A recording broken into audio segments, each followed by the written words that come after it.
बिस्मिल्लाहिर्रहमानिर्रहीम, अस्सलाम वालेकुम, वेलकम बैक।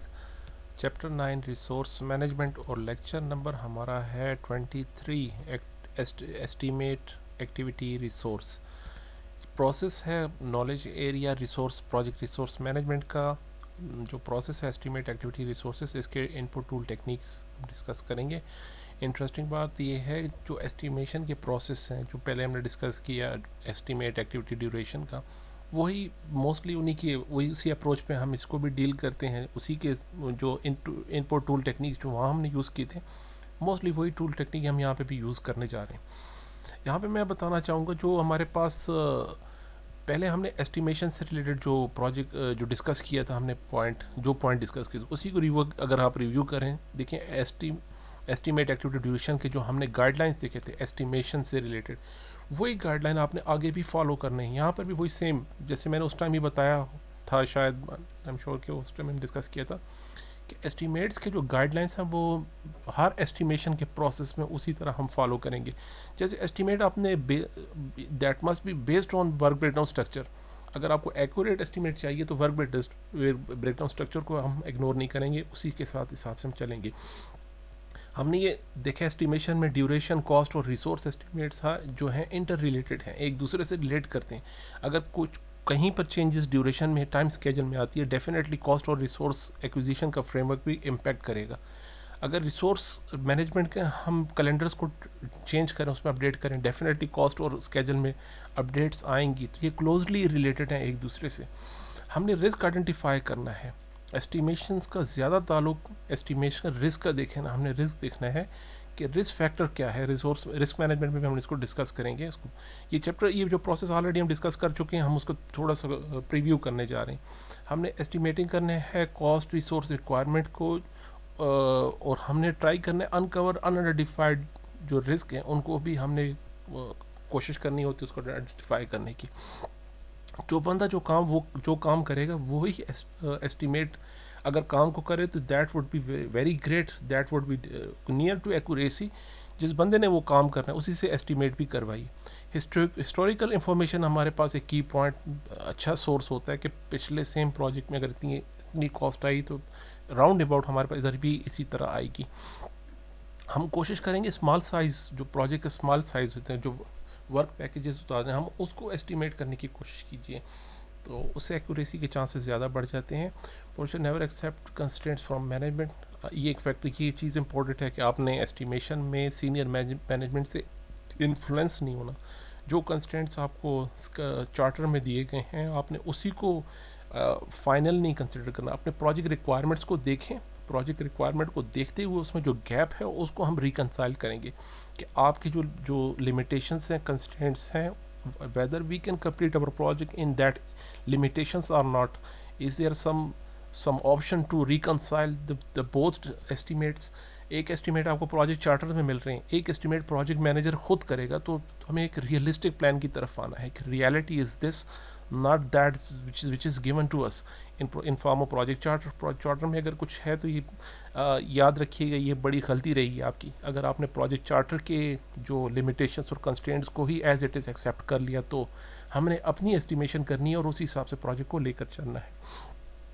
कैलकुलेशन डेफिनेटली कभी भी परफेक्ट नहीं होती, रिकैलकुलेट करना पड़ता है through out the life of project, till the end हमें रिकैलकुलेट करना पड़ता है एस्टिमेट्स को।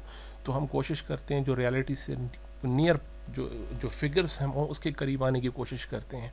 तो उसको कैसे हमने मैनेज करना है ये हम ऑलरेडी डिस्कस कर चुके हैं पहले भी। आपका plan based should be revised and approved. Definitely जो प्लान आप करेंगे उसे रिवाइज करेंगे। Padding not allowed, padding means gas करना, किसी काम को भी गैस करना। हमने एस्टिमेट्स को रियलिस्टिक रखना है, अपनी जो रन टाइम रियल इन्वायरमेंट को सामने रखते हुए अपनी एस्टिमेट्स को भी रियलिस्टिक रखना है। हम जो रिस्क फैक्टर्स को आप अगर वो रिस्क फैक्टर्स ज़्यादा हैं तो आपका प्रोजेक्ट जो एस्टिमेट्स होंगे बूस्टअप हो जाएंगे। हम अपने रिस्क को एलिमिनेट अगर करते हैं तो एस्टिमेट डेफिनेटली कम हो जाएंगे। तो रिस्क के जो चैप्टर है उसमें हम डिस्कस करेंगे कि रिस्क फैक्टर्स का हमारे प्रोजेक्ट पे क्या इम्पैक्ट पड़ेगा, वहाँ पे हम डिस्कस करेंगे। Project manager responsibility is to make as accurate, feasible and maintain the integrity of estimate throughout the life of. Definitely project manager की रिस्पॉन्सिबिलिटी है कि एस्टिमेट्स को एक्यूरेट एज वेल एज जितना एक्यूरेट हो सकता है वो अपने एस्टिमेट्स को लेकर आए और through out the life of project उसी को मेंटेन रखें। तो ये हम एस्टिमेट एक्टिविटी ड्यूरेशन से अब हम निकलेंगे। हम अपने जो दूसरा प्रोजेक्ट है हमारे पास प्रोसेस है एस्टिमेट एक्टिविटी रिसोर्सेस, वहाँ पे वापस आते हैं। और जो हमने एस्टिमेट अभी डिस्कस किया वो पिछले प्रोसेस का है। अभी हम जिस प्रोसेस में वो है estimate activity duration, activity resource, sorry estimate activity resource है। तो यहाँ पे हम क्या कर रहे हैं कि पिछले भी प्रोसेस में डिस्कस किया कि प्रोजेक्ट मैनेजर और टीम डिफाइन करेगी किस टाइप की और कितनी क्वांटिटी की रिसोर्सेज रिक्वायर्ड हैं प्रोजेक्ट को कंप्लीट करने के लिए। इसमें कौन कौन से वर्क पैकेज, किस वर्क पैकेज पे कितने ह्यूमन रिसोर्स और कितना फिजिकल रिसोर्स लगेगा, वो भी हम यहाँ पे एस्टिमेट करने की कोशिश करते हैं। किस वर्क पैकेज पे ह्यूमन रिसोर्स और फिजिकल रिसोर्स किस क्वांटिटी में किस स्किल्स सेट के साथ रिक्वायर्ड है। Resource management plan is input to all the processes. अब हमारे पास जो पिछला हमने काफ़ी डिटेल लेक्चर डिस्कस किया है रिसोर्स मैनेजमेंट, वो आपके पास एक क्रिटिकल पार्ट है प्रोजेक्ट मैनेजमेंट प्लान का। यही इनपुट सर्व करेगा मोस्टली ज़्यादातर प्रोसेसेस में। हम अगले प्रोसेसेस में देखेंगे, जब हमने यहाँ डिस्कस कर लिया इसके बाद ज़्यादातर ये इनपुट सर्व होगा प्रोसेसेस के लिए। स्कोप बेसलाइन डेफिनेटली इम्पैक्ट होगा। पिछले लेक्चर में मैंने डिटेल से समझाने की कोशिश की है। स्कोप बेसलाइन एक्टिविटी लिस्ट आपकी इम्पैक्ट करेगी आपके लिए, इसको भी हमने सामने रखेंगे, ये एज अ इनपुट लेकर आएंगे। स्कोप बेसलाइन भी एक्टिविटी लिस्ट लेकर आएंगे। स्केड्यूल मैनेजमेंट अपने सामने रखेंगे, कॉस्ट एस्टीमेट्स बेसलाइन सामने रहेंगी। इसको सामने रखते हुए हमने एक्टिविटी रिसोर्सेज को हमने एस्टीमेट करने की कोशिश करेंगे। रिसोर्स कैलेंडर किस टाइम पे हमें चाहिए, time is a very critical factor in the estimation. किस टाइम पे चाहिए, पीक टाइम पे चाहिए आपको, आपके किसी कोई इकोनॉमिकल कन्फ्लिक्ट्स, कोई कहीं ऐसी कंडीशन है, आपको किस टाइम पे चाहिए। अब देखें सिचुएशन डिफरेंट रहती हैं हर कंट्रीज़ में। एक टाइम पे पॉलिटिकल लैंडस्केप डिफरेंट होता है, दूसरे टाइम पे पॉलिटिकल लैंडस्केप और इकोनॉमिकल लैंडस्केप डेफिनेटली डिफरेंस होती हैं। किस टाइम पे आपको चाहिए ये बहुत फैक्टर करेगा।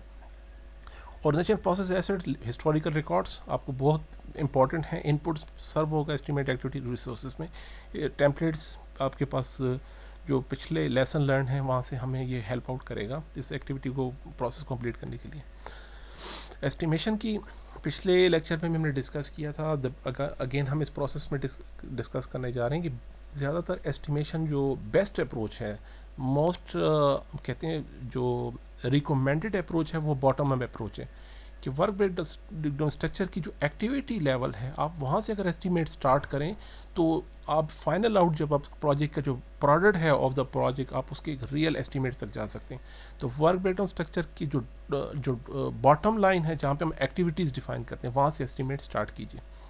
एनालॉजी एस्टिमेट में ये कहते हैं कि एक टाइप का प्रोजेक्ट रिसेंटली कंप्लीट हुआ है, आप उसी टाइप का दूसरा प्रोजेक्ट अभी स्टार्ट करना चाह रहे हैं तो वहाँ पे आप इसको भी ले सकते हैं कि यार ये रिसेंटली हमने एक बिल्डिंग कंप्लीट की है सेम स्कोप के साथ, सेम टाइम फ्रेम के साथ, सेम रिसोर्सेज के साथ, तो उसी के हिसाब से हम थोड़ा सा प्लस माइनस इसमें करके अपने एस्टिमेट्स को, क्विक डिसीजंस हैं लेकिन नॉट हाईली रिकमेंडेड, या हम ज़्यादा इसको प्रेफर नहीं करते। PMI ज़्यादा एम्फसाइज करती है, मोस्टली रिकमेंडेड ये है प्रोजेक्ट में आप बॉटम अप लेके जाइए। टाइम कंज्यूमिंग है, रिसोर्स कंज्यूमिंग है, इस पर काफ़ी कॉस्टली टाइम है। बॉटम अप एस्टिमेट्स हर बार लेके जाना some time very hectic task और वेरी ओवरहेड बन जाता है। बाज़ क्विक डिसीजंस के लिए आप एनालॉजीज भी ले सकते हैं, ऑप्शन है आपके पास में। हम ये नहीं कह रहे कि आप इसको यूज़ ना कीजिए। Mostly project managers quick decisions में इसी को प्रेफर करते हैं, एनालॉजीज एस्टिमेट्स को। पैरामेट्रिक एस्टिमेट्स हम कंस्ट्रक्शन में देखते हैं ये अक्सर कि यार एक मटेरियल का कॉस्ट अगर बढ़ रही है, क्वांटिटी बढ़ रही है, तो डेफिनेटली उसका इम्पैक्ट दूसरी जो मटेरियल है उसके ऊपर भी पड़ेगा।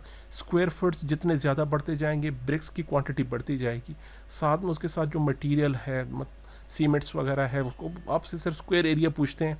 अक्सर जो कंस्ट्रक्टर्स जो होते हैं, कंस्ट्रक्शन का काम करने वाले ज़्यादा बेहतर जानते हैं कि हम पैरामीट्रिक एक चीज़ की जो वेरिएबल्स हैं उसका इम्पैक्ट दूसरे वेरिएबल के साथ रिलेट करके हम उसका एस्टीमेट दे देते हैं। भाई कितने एरिया की जगह बनानी है, उस एरिया के हिसाब से आपको जितनी ब्रिक्स लगती हैं, जितना मटेरियल लगता है वो फिंगर टिप्स पे आपको बता देते हैं। भाई इतने एरिया पे काम करना है तो हमें ये चीज़ इतनी क्वांटिटी में चाहिए क्विकली। तो ये हमारे पास जितने मेच्योर आपके पास एक्सपीरियंस रहेगा, हिस्टोरिकल रिकॉर्ड्स से हम देख सकते हैं मोस्टली कंस्ट्रक्शन में लोगों को फिंगर टिप्स पे पता होता है कि इस जगह पे कितने मटेरियल लगेगा, वो तो पैरामेट्रिकल एस्टिमेट्स होती हैं। वो हम एक वेरिएबल की बेस पे दूसरे वेरिएबल को क्विकली हम ड्रॉ कर लेते हैं, इसे कहते हैं पैरामेट्रिक एस्टिमेट्स। बाजू का हमें हम ना बॉटम अप एस्टिमेट पे जा सकते हैं, ना एनालॉगस कोई ऑप्शन है, ना पैरामेट्रिक है। फिर अल्टरनेटिव एनालिसिस हम करते हैं, हम इन सब का कंबाइन मुख्तलिफ वर्क ब्रेकडाउन स्ट्रक्चर के एक पैकेज को एक प्रोसीजर से डिफाइन करते हैं, दूसरे वर्क पैकेज को दूसरे तरीके से हम एस्टिमेट करते हैं, तीसरे वर्क पैकेज को तीसरे तरीके से, जहाँ पे हमारे पास श्योरिटी कम रहती है, जहाँ पे हमारे पास हिस्टोरिकल इन्फॉर्मेशन कम रहती है, तो हम वहाँ पे बॉटम अप लेके जाते हैं। जहाँ पे ऑलरेडी हम कई दफ़ा काम कर चुके हैं, एनालॉगस लेके जाते हैं। जहाँ पे हमारे पास एक्सपीरियंस एक्सपर्ट डिसीजंस या expert person, subject matter experts जो हैं वो अवेलेबल हैं, वो बाज़ों का हम उनको यूज़ कर लेते हैं, तो कंबाइन भी कर सकते हैं। उसे हम कहते हैं अल्टरनेटिव एनालिसिस।